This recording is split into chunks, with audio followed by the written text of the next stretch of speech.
Welcome, all of you here with us in Campus São Paulo, and also all of you following us in the live stream. It's such a huge pleasure to have the full house here today.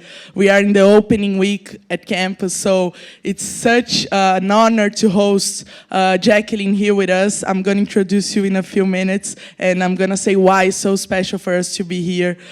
We really believe we are bringing today two of the most important pillars for campus, for Google.org, and all of you here too, I believe.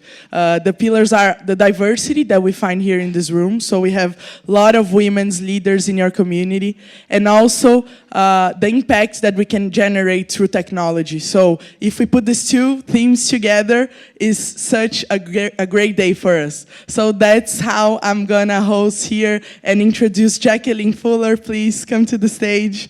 Our honored guest. Thank you. Thank you for coming.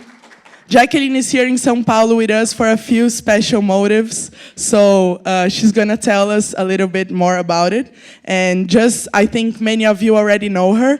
She's our director for Google.org and also for Google Foundation. So it's the philanthropic arm of Google Inc. And we have over $100 million in donations every year. So it's good to have someone like Jacquelline with her background leading these efforts and knowing that we are putting where we're going to have more impact.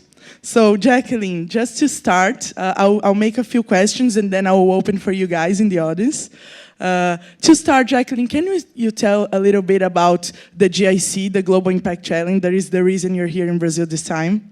Yeah, so thank you so much for welcoming me here. I can't believe the timing worked out, that the opening of campus here, and we get to be a part of it. Campus is one of my favorite parts of Google.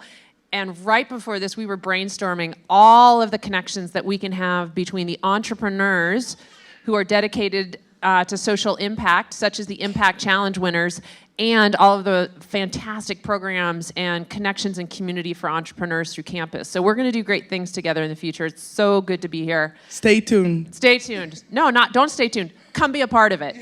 Come help us figure this out. But I wonder if maybe to explain the Impact Challenge, it might be good to start with a video. Yes, let's do it. Please.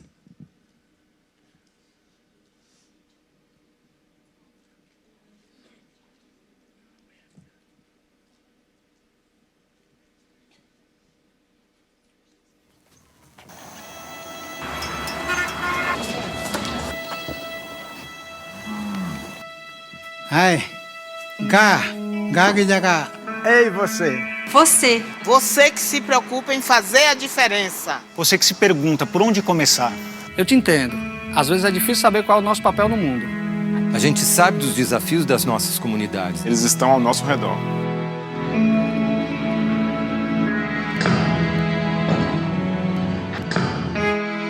Eu não podia ver a dificuldade que as comunidades indígenas estão enfrentando e ficar parado. O desafio dos pequenos produtores rurais. A desvalorização do serviço público. O aumento de epidemias em áreas urbanas. O drama das secas para os agricultores do Nordeste. A pouca participação nas decisões políticas. A falta de recursos para a educação pública. A falta de conhecimento dos direitos das trabalhadoras domésticas. A falta de estrutura apoio a jovens em momentos difíceis. A falta de doações para projetos sociais e ambientais. Eu tinha que fazer alguma coisa. Eu tinha que fazer alguma coisa. Eu tinha que fazer alguma coisa. No fundo, a gente sempre sabe o que deve fazer.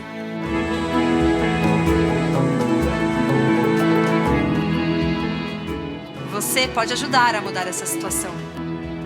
Você pode tomar uma atitude com um simples clique. Um clique. Um clique. Um clique. Um clique. O seu clique. O seu clique. O seu clique.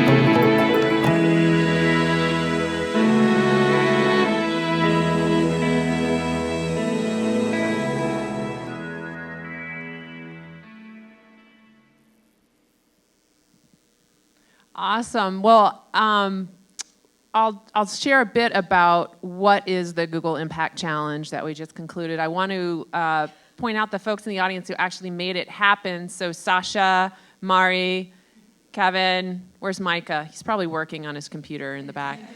And anyone else who worked on the challenge here? So the idea of, let me just take a step back and say about google.org. Yeah, so google.org, as she said, is the philanthropy of Google, the company.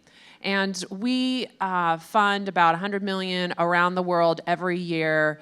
We work off of 1% of Google's net profits each year. And the idea is we do so much through our products where we're trying to change the world, make the world a better place. And in addition to that, we also want to recognize that the innovation that is happening outside of Google, the partners who are creating local solutions to local problems, we want to go out and find and fund the best social entrepreneurs, idea innovators around the world and give them the resources that they need to make their big ideas happen. So that's the idea. That is right. That's the idea behind google.org. The Impact Challenge is an idea we had a few years ago to say, how can we find the best ideas? Because we don't want to know just about the ones that we talk to at people we talk to at cocktail parties or the people who, everybody funds. We want to know, like, people whose ideas that we may never have heard of. So the idea behind the Impact Challenge is we throw it open to all of Brazil and say, come to us with your best ideas. And so this was a regional Impact Challenge, and we had more than 1,000 applications. The team, Mari, Micah, the team spent a lot of time reading applications, but it was amazing. And what was cool is it was proportionate to all around Brazil. It wasn't just one region. The applications were proportionate.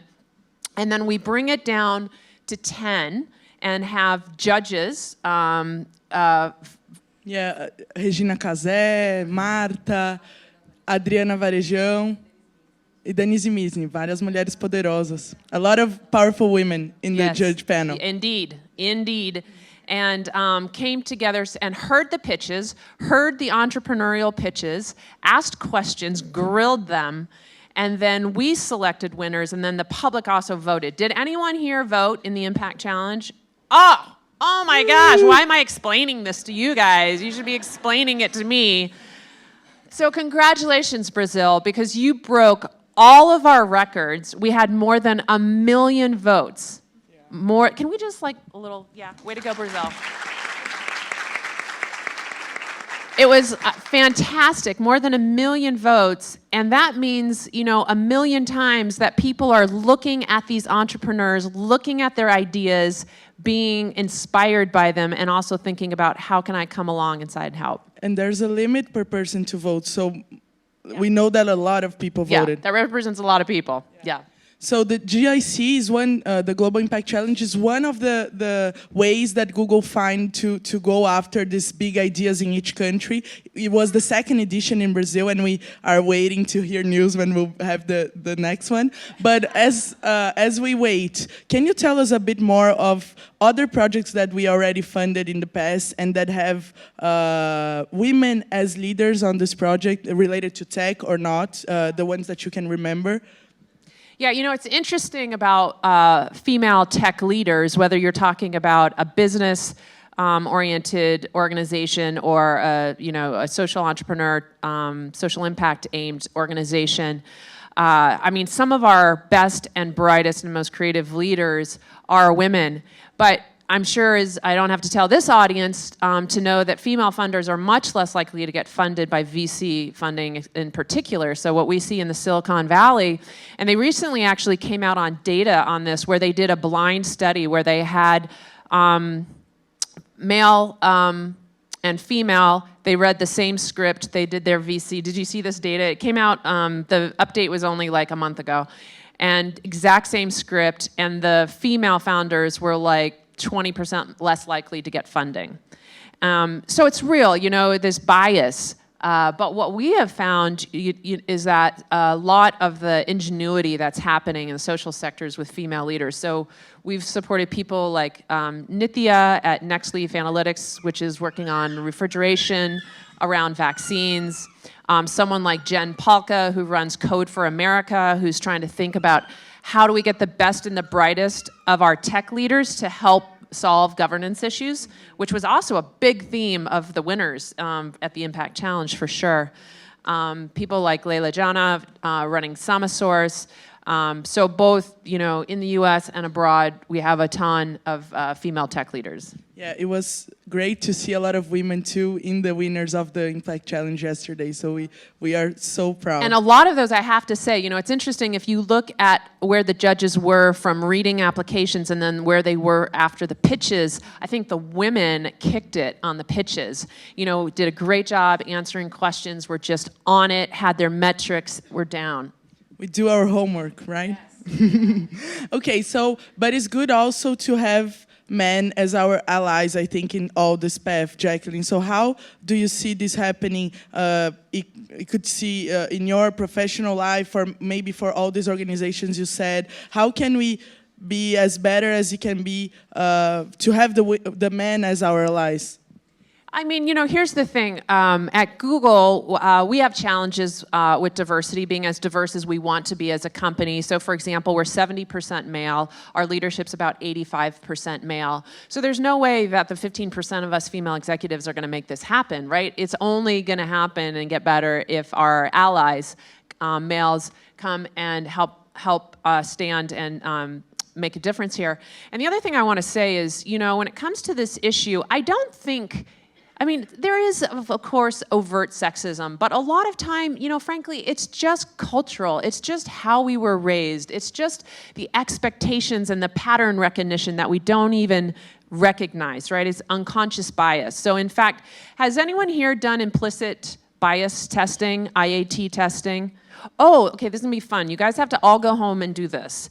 So use your favorite search engine and go to... I think IAT testing. Will you look this up and see, Sasha? It's IAT testing, Harvard, I think is the best way to get to it. We can send to all later. Great. So what you want to do is you want to do implicit bias testing, right? So what this does is just measure if there's any implicit bias between terms such as female and business leader versus female family. And all of Google is doing this kind of testing just to understand what is our unconscious bias. So when I did this testing, I found that I am personally strongly biased against women in leadership, and strongly pro-bias women in family. I'm a female executive. I have a daughter who just graduated in computer science, and yet it's part of the air we breathe, right? It's just part of our society. So the first step, I think, is putting down the blame and saying, this is just part of who we are, so let's recognize it and think about how do we come at this. So in terms of the male allies, one of the most profound experiences I had is when, after we did some Ebola funding, we were asked to go to the White House for a meeting. And so I went out with Lucy Page, who's Larry Page, our Alphabet CEO, wife of Alphabet CEO, because the Pages had personally donated $15 million for Ebola.org had done $15 million. So we go out, and I was really looking forward to this meeting that we were going to have of all the big funders and all the people who were doing a lot of work around this. So we're going to have two meetings, the real meeting and then a photo op at the White House. And so we go to this meeting, and someone from CDC comes in to moderate it. And of course, it opens up. There's about 20 people around the table and 3 women. And the 3 women are actually the biggest funders in the room. And the moderator, woo! So the moderator sits down and says, okay, well, let's talk about what you've done and where you see this headed and how we can partner together. And then what do you think happened?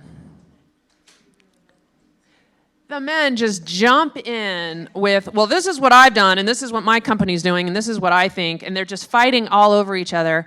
And me and the other women are sort of sitting at the table, raising our hand, being, I would like to speak, and it was a complete waste of time. It was a complete lost hour.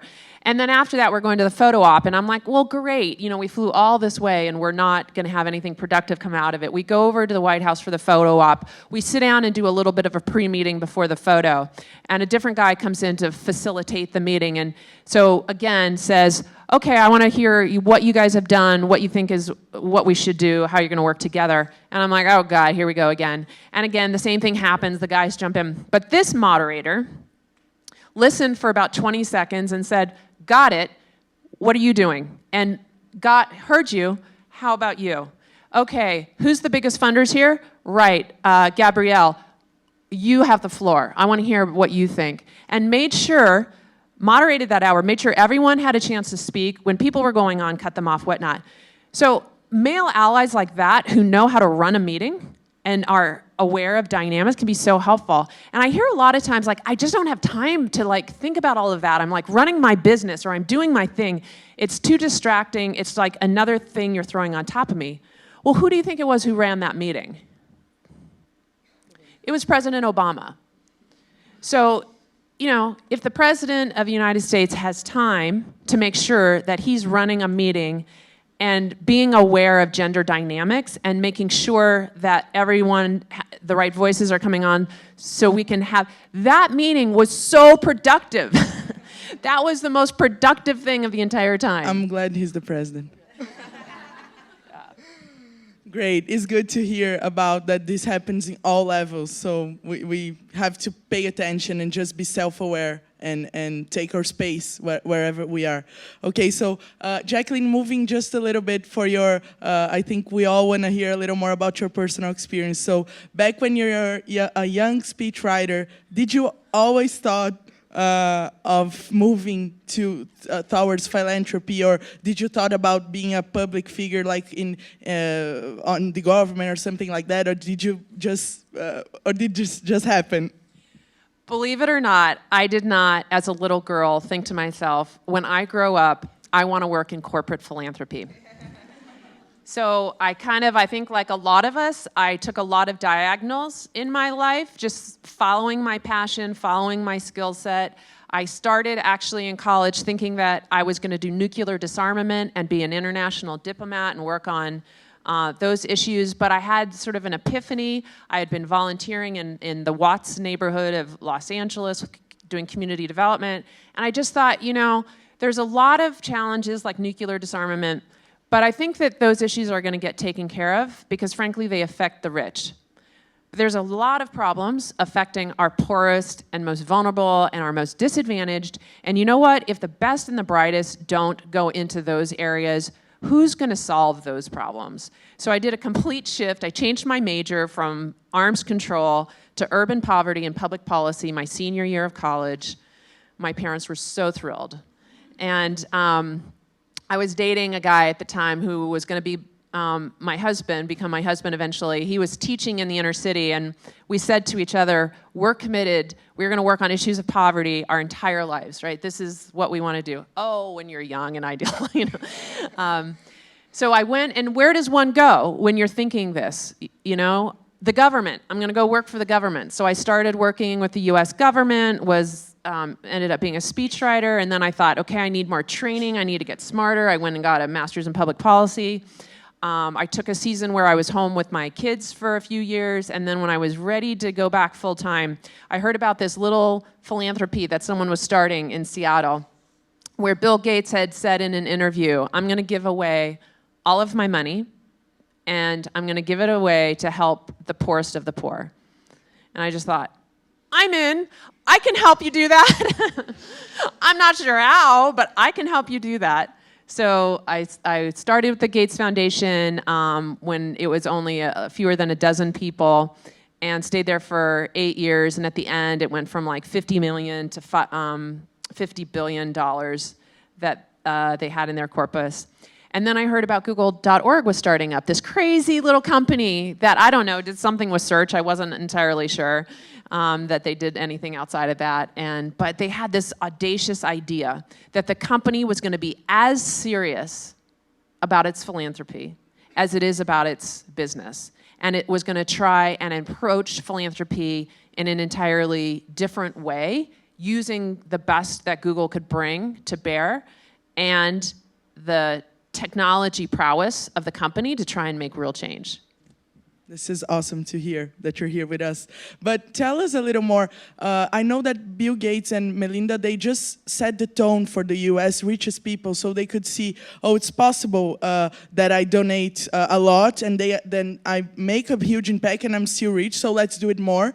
And how was this structuring this? Because you said you were there in the beginning. So how was the structuring and knowing where you would find more impact? How do you measure? Because in Google we measure a lot, everything, and I know all of you here have this challenge with your business to measure and show the results. So how is to measure something so big like this and not to be lost? Oh, I just donated for Africa 100 million. Okay, so what we are generating? I think the two interesting things about Bill and Melinda Gates. So for one thing, everyone knows Bill Gates, right, and his background, but Melinda Gates, who is a very much an equal partner in that marriage, was a product manager at Microsoft. She was a computer scientist, undergrad, MBA from Duke, product manager at Microsoft. So she also brought these technology skills and this way of thinking. I think key thing about Bill and Melinda Gates is that they set their North Star from the beginning and said, to us, all lives are created equal. So if you believe that premise, then how do you invest your money to get the best outcomes?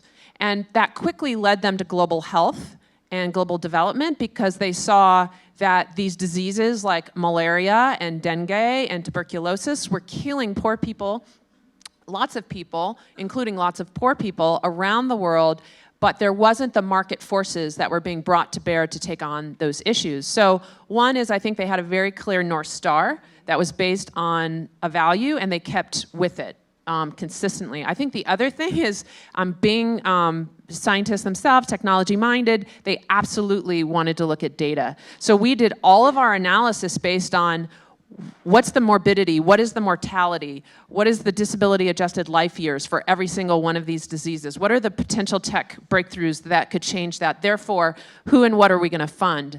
And they just really approached it in a scientific way. And then that was really new in the area of philanthropy, because you're right, philanthropy had been a really sleepy, sort of like, let me throw some money at the opera kind of thing.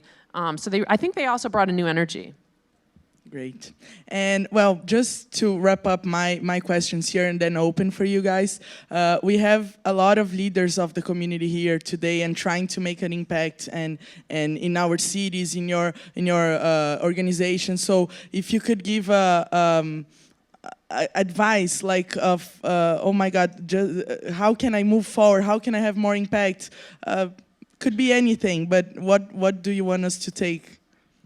You know, one of the reasons why we've come back for a second time and did the Impact Challenge in Brazil twice, which we don't normally do, is because we have been so impressed by the level of thoughtfulness and the innovation that's happening here in Brazil. And our thought is, and what we've seen time and again, is that the most innovative solutions are being brought to local problems by local people themselves, right? And so, you know, one, to say the level of thinking and the level of execution that we see here, you know, exceeds anything we see Silicon Valley anywhere. So we've got really top minds and passion working on these issues here. I think the other thing that we've been brainstorming about is just, I think we have a lot of sort of false walls in between things like, well, are you a social business, or are you a social entrepreneur, or what is the structure of your organization? Well, what is your objective, and how are you measuring how you get there? And okay, so are you going to be an NGO that has a revenue stream to help fund you, or are you going to be a social business who is not going to 100% entirely dedicate your life to shareholder value, you know, but rather outcomes? So I think also being creative and blurring the lines that we have set up so firmly between these. Great. I've heard you talk about how we should go local and how we should just look to our neighbor and see how we can start. So I think we are doing this in Brazil. I think campus is like the perfect place to do it. I mean, this is the perfect community the perfect experience to mix these things, to be inspired and encouraged by each other. So I'm totally confident that we are going to do something miraculous here. Yeah, this is something that we want to have here. I want to tell all of you, we as the campus team are really committed to get another ways that Google.org will be present here with us in Brazil. So, and we'll see you more here, and not just NGOs, but all organizations can have a place here to discuss. So if I can open to the questions of you guys in the audience. Yeah, we have here really special guest that I want to ask for her to come here. She was the winner of the voting yesterday. So we have Juliana from Transparência Brasil here. Where is she? Yay! Can you come, Juliana? Just say a few words for us, because it's to be in the 10 finalists of the GIC and to win in the public voting. One out of 1 million votes. Here she is. Let's celebrate. If you can just say, how was how were you guys like waiting, and then you were finalists? Well, it's been a huge process for us. We have developed this project over 1.5 years, and we have been trying and applying and hearing no's, and so yesterday was really nice to receive this popular vote. It was nice to hear yes. Yeah, it was definitely. And we're very proud about it. The project was developed, was made, the whole thing by a female team. So although it was Manuel that presented yesterday, the project was entirely developed by Natalia and the rest of the team. So we are very proud and we are very happy that. Thank you so much for being here with us today. It's just one example of a team just believing in an idea and moving forward, and hearing a lot of no's and don't giving up. Yeah. So it's good that Transparência Brasil didn't give up. We have any questions? Yeah, Juliana, please. Another Juliana. Hi. Like taking out the corporate level, the individuals level, the entrepreneurs level, something that really gets me to think. It's about international organizations such as UN. I've worked there before. And a couple weeks back, we had the World Humanitarian Forum. And one of the most feedback that they came out of this was because most of the countries that spend money on philanthropy, let's say like that, on public policies projects, are the one that most invest also in war. So in war, in conflicts and so ever, So, I mean, like, sometimes I think about that in an individual level, because some people work on something that has completely nothing to do with what it comes out for the good as well, and also give some money for something that they don't know, or they don't know where this money is going to be out. So I wanted to just hear a little bit about what you think about in a global scale, all these humanitarian efforts against UN, against internet, private interest, and how you could align these individual levels as well. Yeah, I think one of the most important trends that's happening right now in the sector is that people are thinking a lot more about resources per outcome. And then let's just look at money and time and effort in, and let's look at the outcomes. And then let's not worry so much about whether in the middle of that is the UN or a private entity, or a for-profit or a non-profit or a government or whatever. But let's just look at what's going in, and then what are the actual outcomes. And by outcomes, I mean, if you're trying to measure something like poverty alleviation, well, let's actually look at, 5 years, 10 years after the intervention, are these people pulled out of poverty? What is their actual income rate? Not did they get the loan? and not did they pay back the loan, but actually then what is happening. So we have funded a group called Give Directly. I don't know, has anyone heard of Give Directly? They do, one guy, they do unconditional cash transfers. And the thing about this approach that was like a real aha for us is that basically, they used randomized controlled trials, which we don't have enough of, right? That's the gold standard. We don't have enough of that in development to measure precisely how much money is actually going to the poor themselves, and then what are the outcomes. And if you look at that, the input per outcome blows away almost every development program I've ever seen. So it's a powerful tool in and of itself. But beyond just, funding using M-Pesa, money from general public going straight to farmer in Kenya, in addition to the great good that that's going to do for the individuals on the receiving end, the other thing that gives us is like an index fund. It's like a barometer to measure everything else we do. And this is what I think we need more of. I think we need more of these baselines that say, okay, if you're going to help the poor via the UN or the government or your private entity or whatever, let's measure the outcomes of that and compare it to a baseline and fund the things that are most effective regardless of their approach, right? So we've been trying to push this at google.org. One other quick example, we looked at the issue of clean water, for example, and there's so many different approaches and whatnot. But when we looked specifically at Africa, we found that a third of the wells that have been dug are no longer even working, right? So it's not an issue of just going out and digging more wells. I mean, the way that we looked at it and did a business analysis is the problem is you actually have no one measuring outcomes. 5 years after you dig that well, is water actually flowing? And so what we thought the most helpful thing we could do for the entire sector is to help develop a water flow sensor that could be put on those water points and measure in real time whether water is flowing and then send that data to a centralized source.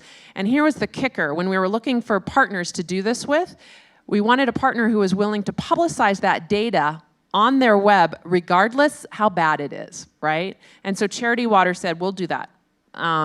So that's the way that we think about things. How can we help develop things like sensors or baseline studies that help us be agnostic about the approach, but really look at outcomes? Hi, I'm Juliana as well. Yes. Three Juliana. Yes. So... So I would like to know if you think that we have room in Brazil to rethink organizations, because you were talking about social entrepreneurs, social businesses, NGOs, and enterprises. Here in Brazil, we have a really consolidated line. If you are an NGO, so you are good. If you're an enterprise, you're evil and you want to have revenues and stuff. And I think that we have room here to rethink organizations and to experiment new types of outcomes. And technology has a huge role on that. Yesterday, ITS was one of the winners, and they are thinking about blockchain and the way it will change politics. So I would like to know, what do you think about that, if we have room in Brazil for that? And what would be the role of corporate investment and social investment from enterprises in this field, so we can blur the things a little bit and build enterprises that have social impact and NGOs that can think in a more sustainable way? Amen. All I have to say is amen. And Juliana, I hope you lead the change here in Brazil. We're going to keep in touch, and we're going to see how you do. This is a problem in the United States. It's a problem in the UK. I mean, we have looked, when we do impact challenges, we have looked at the feasibility of just opening it up to anyone, whether you're a nonprofit or a business, and you have a solution, and it's so complex. The laws around grants, legally making grants, and what funders can do, and I think it's needlessly kludgy, and I think we need to solve it not just in Brazil but globally. And the other thing I'll say is, from a nonprofit perspective, as a funder, from Gates Foundation, government, Gates, Google, I've been a funder from a variety of ways, and I got to tell you, I feel so sorry for nonprofits because funders are fickle. They don't do their homework enough of their time, and they're project-based. They're not willing to give operational support. I think it's very challenging to be a nonprofit. It is not guaranteed that if you're doing a nonprofit and you are kicking it and you are hitting everything and you are so efficient and you're doing amazing work, there is no guarantee that you're going to get funded because of the vagaries of the funding system. So I think that the more that nonprofits can blur the lines and come up with revenue sources and revenue streams and ways to fund their work that don't rely on philanthropy and charitable giving, the better. On the same token, I think there's a lot of research showing that businesses that whether they're technically designated as a B Corp, as a social business, businesses that invest and are working day in and day out on real problems and real solutions to important problems, you're going to have a better time hiring and retaining and inspiring and motivating your employees, right? So I think we should come from both directions on that one.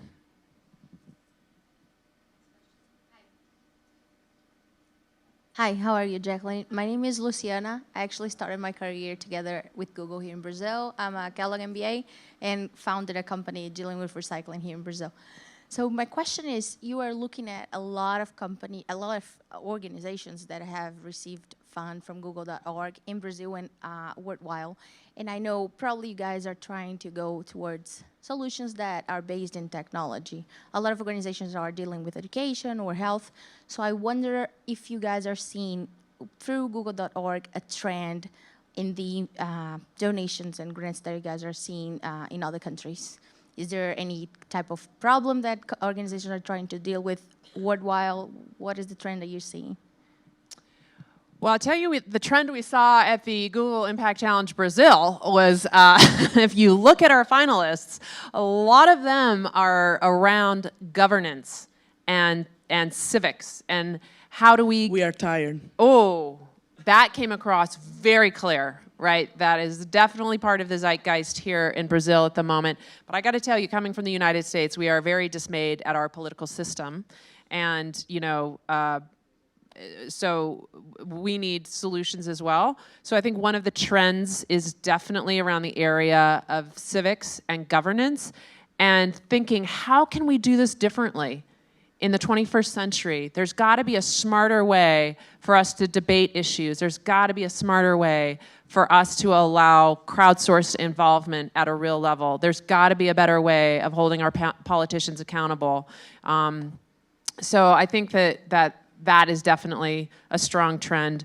I think the other trend that I'm noticing is, 20 years ago, the fields were so separate. If you were a nonprofit type person, that basically meant that you were like, a little more laid back and you didn't really care about working super hard. Peace and love.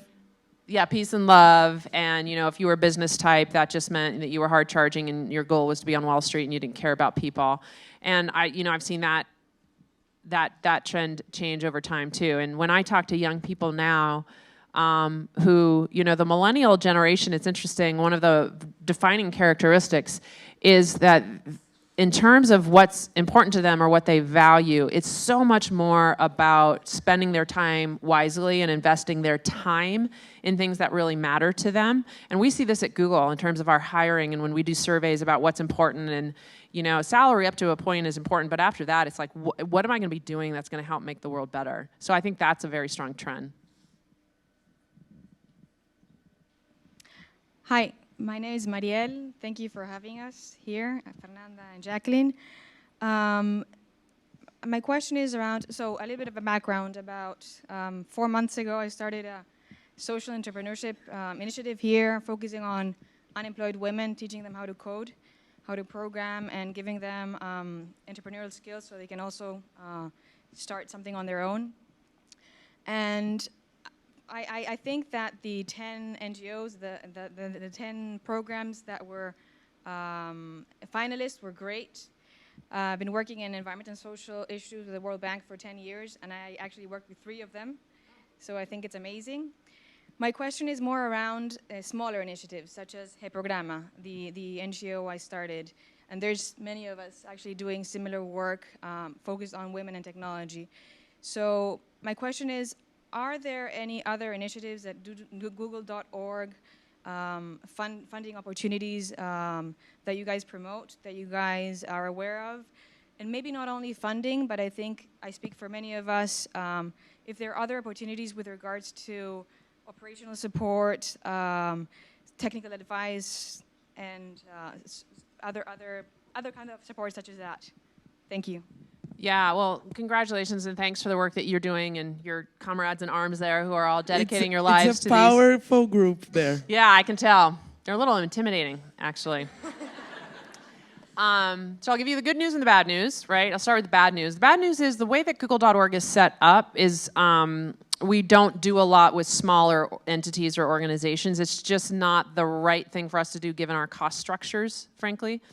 The good news is that we can partner with people like Campus and think about working through partners to think about how can we get to scale, right? So how could we, in fact, literally right before we came out on stage, we were out there brainstorming, what could we do through Campus? What could we make available? What kind of programming and capacity building and skills training and access to Google tools and volunteers and stuff? How could we do something with Campus here in this community? So it's probably the work would be done through locally based partners here.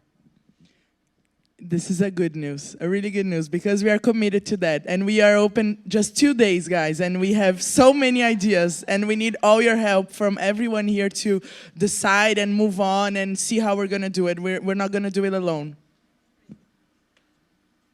I think mine is not a question, it's more about an advice. In this role, you have women that are leading the discussion about women in tech. But a huge problem and a step we need to take is that we keep discussing about why we need to do this.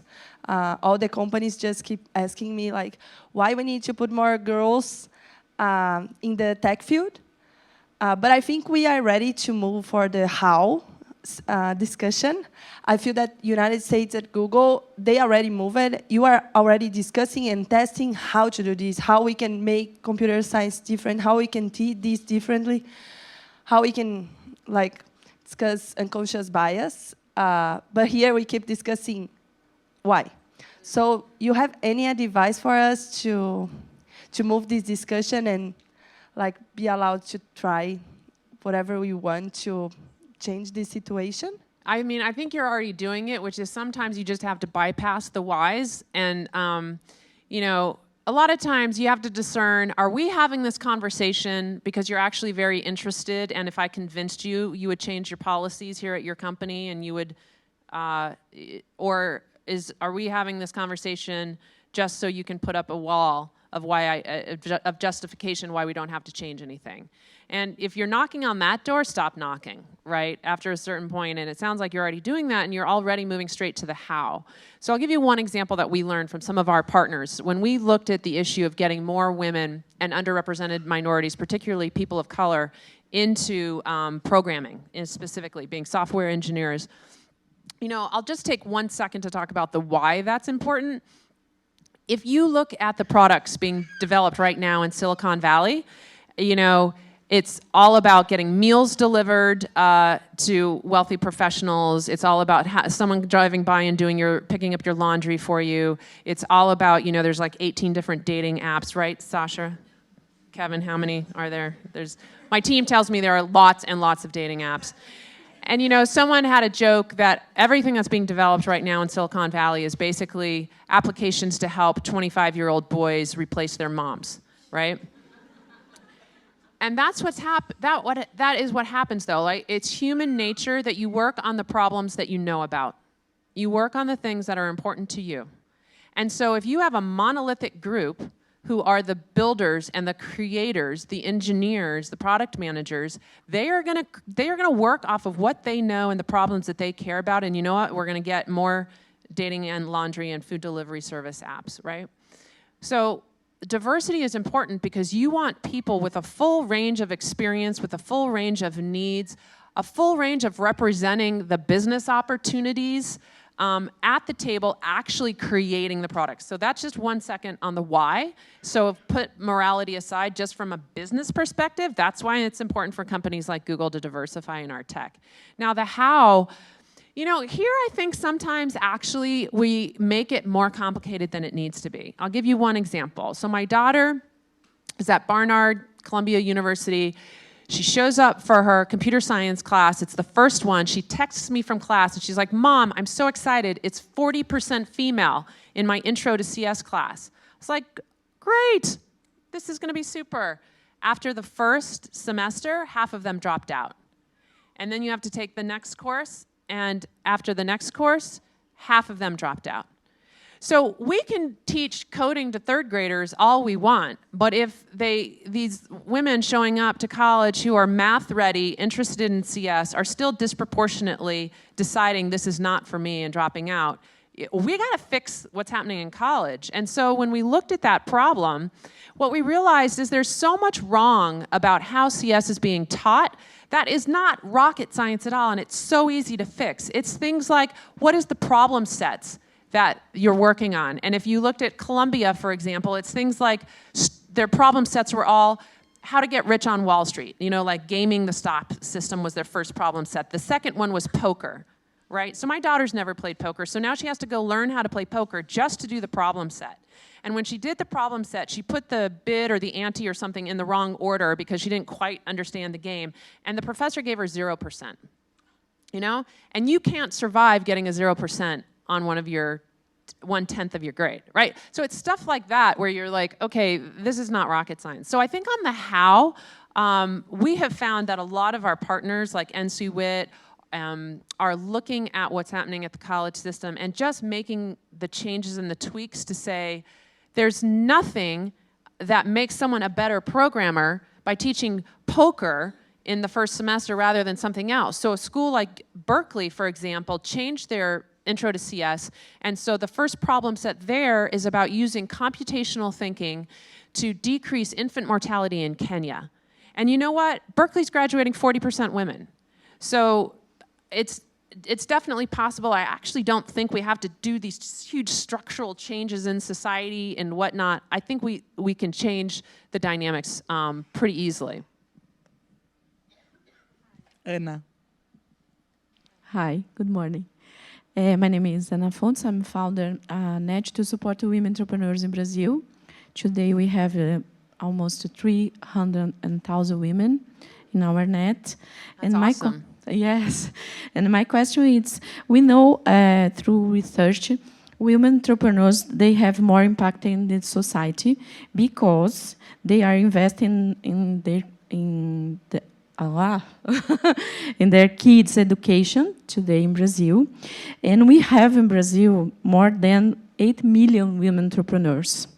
And most part of them, they're responsible for put the food in our home. And my question is, how can Google org looking for then women's? Well, congratulations. I mean, 8 million, that's probably, like, Brazil may have the highest percentage of female entrepreneurs in the world. Yes, we have. Yeah, yes, we have. I like that.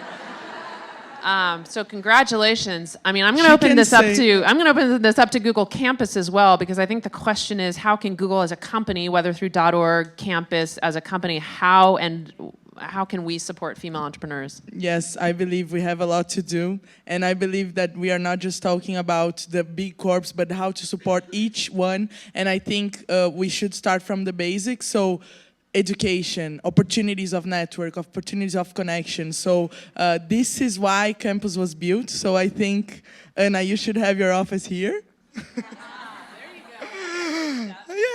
But yeah, I think we should support more. We should find ways of education and supporting and connection more. And this is what we are proposing to do here. And we'll find ways of getting Jacqueline's money for us a little bit. And she will. She will do that. We'll talk internally more a lot. Yeah. But, you know, I mean, just to be very clear, in case it wasn't clear, we have not figured this out. And so we are totally open to suggestions that the community has about how we can do a better job of both bringing together the nonprofit community, the nonprofit entrepreneurs, and the business entrepreneurs. How can we do that? And how can we help disadvantaged entrepreneurs women, people of color, very open to all of your suggestions. And I think our challenge is to scale. So how I will get to each of the women. So we'll think of this together. Challenge accepted. Lá em cima? Upstairs? Yeah? There's someone else with a mic? No? Okay. She has one. She has one over here. Yes, Hi. please. So I have an example. I'm an entrepreneur, and I have a startup tech company. And last year, I wanted to hire a girl to be a developer in my startup. And I called Camila, and I said to her, how can I do this? Because I work with advertising, I'm a social scientist, I don't know anything about tech, but I want to create a technology, and I want to engage women to be a part of this. And I called her, and she came to my office, and we shared our experience, and she has a really good blog, and she told me, I can tell the girls that you have an opportunity. So we did that, and here's Anna. She's an engineer. There's the solution right there. Yeah. And during this process, we received almost 100 emails, applications from girls wanting to working with us, and we hired actually 2 girls to work with us, and it's really special for me to see these powerful women out here trying to do something, and our community is strong. When we connect, when we exchange our experiences, I think we are changing the way Brazil works and the world works in favor of women. And I really believe that opportunity is the key. We created an opportunity only for girls. We said, we don't want a man for this job. We want to hire girls. And my question is, in Google, as a company or Google org, do you have policies to hire girls, to hire black girls, to hire different girls to be a part of your team? Because we know that we have a lot to do to change the way people see girls, the bias and everything, but I believe that we have to create opportunities only for girls. So we can change the scenario and have more tech companies with girls in their teams. So do you do something like that? I can speak for the teams I've passed, and we had the rule of interviewing at least 50% men and women. Because if we interview, we'll have options on both sides. If we just interview the same profile, so we had at least the rule of interviewing mixed in everything. And we are raising this bar on people of color too. We have the goal of interviewing more black people, because if we don't interview, we're not gonna hire.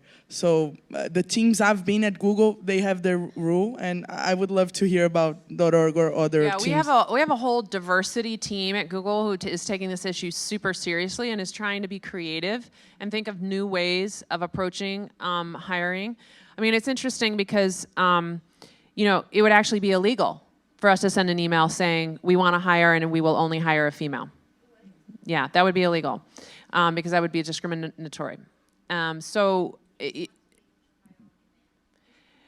Well, it's illegal to state an intent that this job is only going to be open to this gender, whether male or female, in the US at least. So we actually have to be careful. It's interesting because I will have conversations with my HR people where I say, hey, I'm really interested in this or that, and they would be like, do not put that in writing. So it's interesting. The laws that were created for protection can also sometimes get in the way. I mean, the other thing that I'll say is we're still, frankly, learning about all of the implicit bias that is built into our systems, built into our interviewing, and so 50% on candidates is a way around that. The other thing is making sure that we have women who are part of the interviewing committees, because we know that that helps increase the percentage of women. I learned about this through my daughter, who just graduated from college, right, as a CS major. She's going out and doing all of these interviews.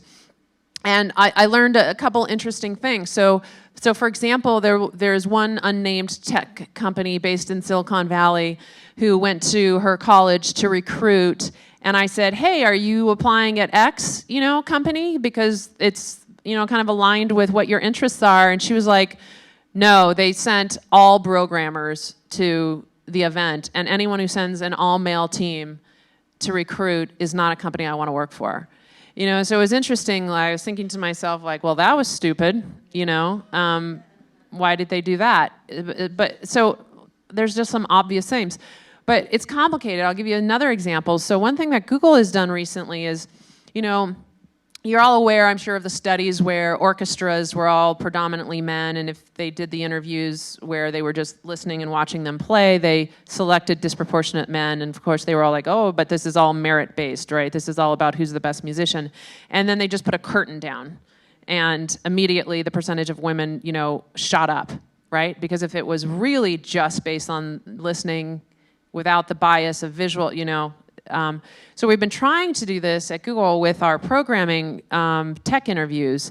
And so they've started, where you just go into the interview, they say hello, and they just throw a problem at you at a Google Doc, and then you just start coding on the doc.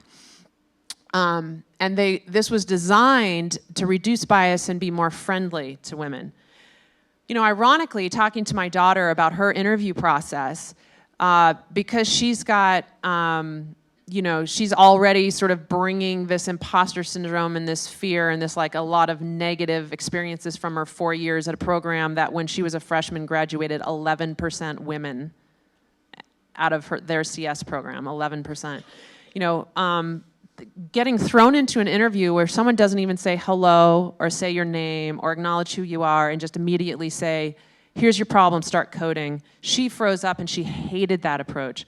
And I remember her calling me and saying, oh, I just had an interview at this company, and the guy was super, warm and really acknowledged me as a person. He had clearly read my resume, and he talked to me about something on my resume, and blah, blah, blah. And then we did the tech interview, and I felt so much better about it. And I'll just say, it was Snapchat. And I was like, Snapchat, of all companies to think they're going to be the ones doing an interview in a way that's friendly to women.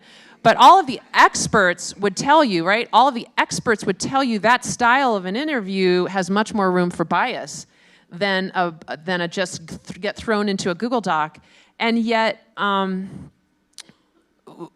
we just don't know how all of these dynamics play out. So what I would say at Google is we're trying to set up these systems, but we may in fact be setting up systems that actually don't help.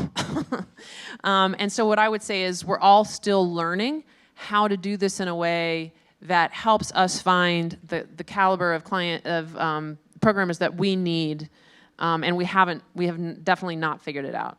But if I can give a good news, it's happened in other campuses that we had job fairs. So we'll call the startups and the companies and say, do you have open spots? Can we do it together? And then we'll invite programmers or whatever we can find in the community and make them come and make them talk to all the companies. So I think in other campuses this has been a huge success because it's built on trust, companies, campus, and the candidates. So we'll definitely have something happening like this here, and it will not be girls only, but at least we'll have opportunities, like you said.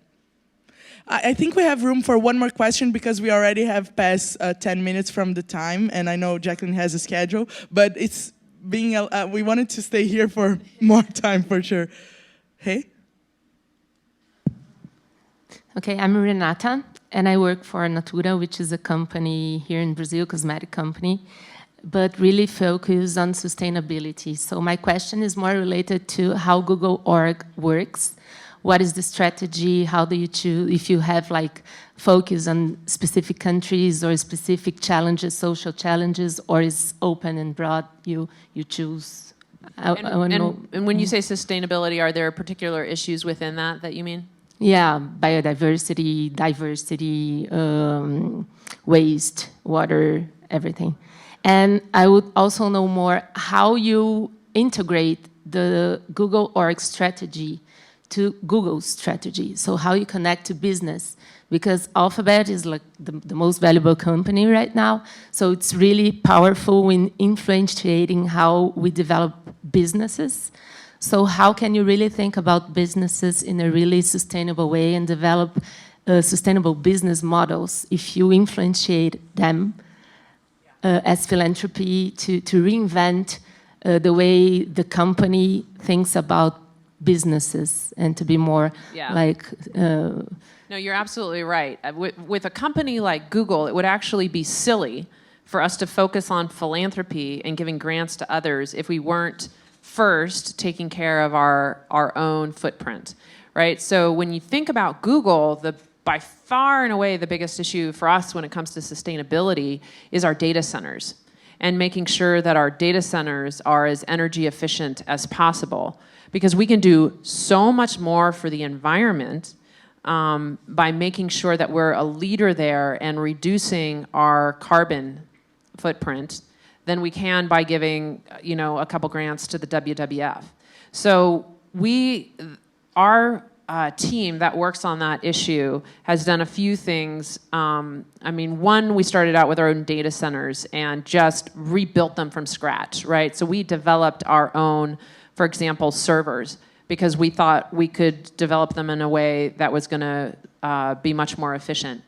And we've been sharing some of our lessons learned on that too, because the idea is we don't want to just keep all of this secret sauce for Google. We want to make that available for other people who have data centers, because it's got such a huge impact on our footprint. The other thing that we do is look at the proportion of renewable energy within our energy mix. And we've been really creative there. For example, the team created the first ever power purchase agreements where we literally went to utilities and said, we want to make sure that our data centers are pulling X% of renewable energy, and we will do forward-looking contracts, we will do this or that to increase the proportion. And so we have actually been using our market power as a large user of energy to help shift markets and create opportunities there. I'll give you one small example, like our data center team actually took over a former coal plant in the southeast of the United States and built a renewable energy center there because the transmission lines and everything were there. So that's the way that business can use its power as a user of energy to help try and shift the markets. So primarily we look at sustainability through the teams that manage our data centers. We also, as Google.org, consider environment, conservation, wildlife conservation, biodiversity through all of our grant making through impact challenges, and some of our, I think, most creative ideas and best partnerships have come through the funding that we've done at the local level. Thank you. Before we close, I really want to take a minute to introduce you guys to Mariana. That is our government relations manager at Google. Yay, Mariana, Mari. If you want to say something really quick, please come on the stage. And Mari also, if you applied to the Impact Challenge, she read your application. Thank you very much, Jacqueline. Thank you, Kaloy. I just wanted to super quick take advantage of my privileges to say on behalf of Google, thank you so much for Google.org and for Google Campus and Google for Entrepreneurs for all the things that have been done so far. One example, I don't know if most of you know that for 2 years, we funded women in tech projects. So please, Ana Fontes, Camila Schulte, Jaci Cruz, Thais, Piffer, and I don't know if we have other women in Tech in Sampa Carina. We funded 10 projects. They're amazing women doing amazing things. Like the grants wasn't super important as Google.org does, but it was really important for us to have this example. So please continue to come. Each one of you was, I know that you left other things to be here with us. So a huge applause for each one of you. Men, welcome. Please help us to allies, otherwise known as allies. Super important allies. And yes, Google is hiring. All the jobs are publicized in our webpage. So please, if you're a programmer, if you want to work in any position, let us know. Caloi is here. Many people know me. Mariana, M-A-C, Mariana Mac at google.com. Please let us know that you're interested before you apply so we can make sure that you have visibility, because we do want to hire. Despite all these challenges that Jacqueline and Caloi mentioned, we want to hire more and more diversity. So thanks again. And just to finish, we would like just to make sure that Jacqueline will come back, and Google.org has always the doors open here at campus. So I'm gonna give it to you, your member badge. Oh. Yay, so you make sure to come back every time you're here in Brazil, and our doors are open to talk about all this stuff we just did today, and to talk more, and to solve the problems. And to ask you money. I so love thank that you so I'm a much member of this community. Thank you. Thank you. That was really fun. And you guys are all welcome to network and talk a little more. We have a coffee outside, so please stay a little more. And thank you so much for coming today, guys.